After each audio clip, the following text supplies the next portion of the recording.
What's good people, and welcome back to the channel here on Crewboy Productions. My name is BK, and this is the Silly, Nerdy, and Wordy podcast.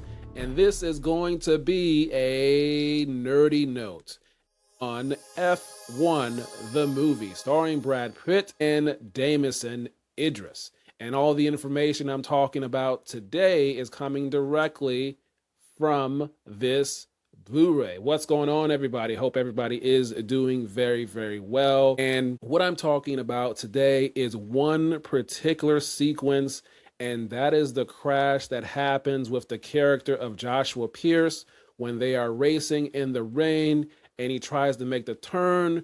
And so that's the sequence that I'm going to be talking to you about today.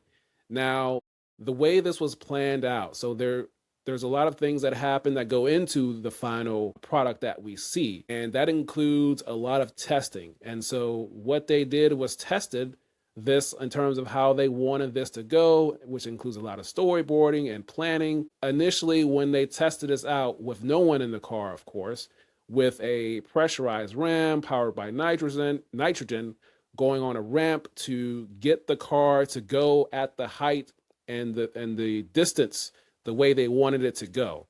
Now, initially, the car, what they wanted it to happen was to go about 197 to 230 feet or 60 to 70 meters, with the car going about 120 miles per hour. On the first test, the car did not go and do what it wanted it to do. What they wanted to happen was for the car to go into the fence area, into the tire wall, and through the Rolex sign on the first test. And it didn't happen that way in their testing phase, which they showed in this production featurette in this Blu-ray. And then on the second test, the director says, hey, let's crank up the pressure. Let's increase the pressure. And so the special effects supervisor, who's the other person that was involved in this, Keith Dawson, he increased the pressure. And so once he did that and they did the second test with the car then ended up clearing the fence, clearing the wall and the entire set and going into the woods.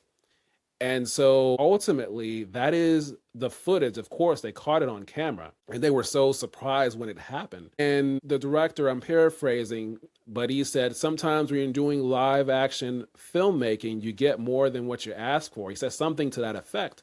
And so they ended up using that footage in the actual movie, in the final cut of the movie. So that's what you see when Joshua Pierce's character, the car crashes and it goes over the fence and the wall into the woods.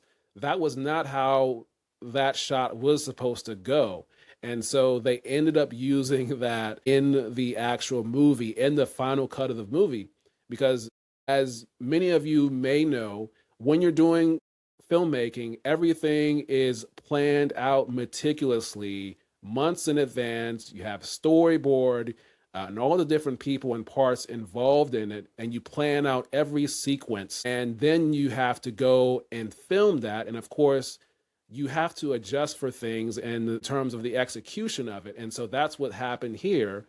Instead of trying to do more tests to get it to what they wanted it to do in terms of the car or getting it closer, they decided, hey, let's use this footage. And so that's what happened there with this particular cut of the film. So that's just a peek behind the curtain in that particular sequence of this film, which I really like the film as well. But that's all I'm going to have for you today. I hope you got something out of it. And the next time you watch this Formula One film and you see that part of the film, you will hopefully remember this, that when you see the car go over the fence and into the woods, that was not the initial plan for that. And so that's all for today. If you like these kinds of details and breakdowns on film and some TV coverage and Broadway, subscribe to the channel here. Follow me on TikTok at NerdyPodcaster124. And you can also follow the podcast. Just search for the Silly, Nerdy, and Wordy podcast and wherever you get your podcast, and follow the podcast there. Thank you to all the new subscribers. Thank you to all the listeners. Really appreciate all of you. I have more content coming. I'll be going to see a Broadway show on Harry Potter in a few days coming up. So be on the lookout for that. And that's all it's going to be. And until next time, we will talk soon.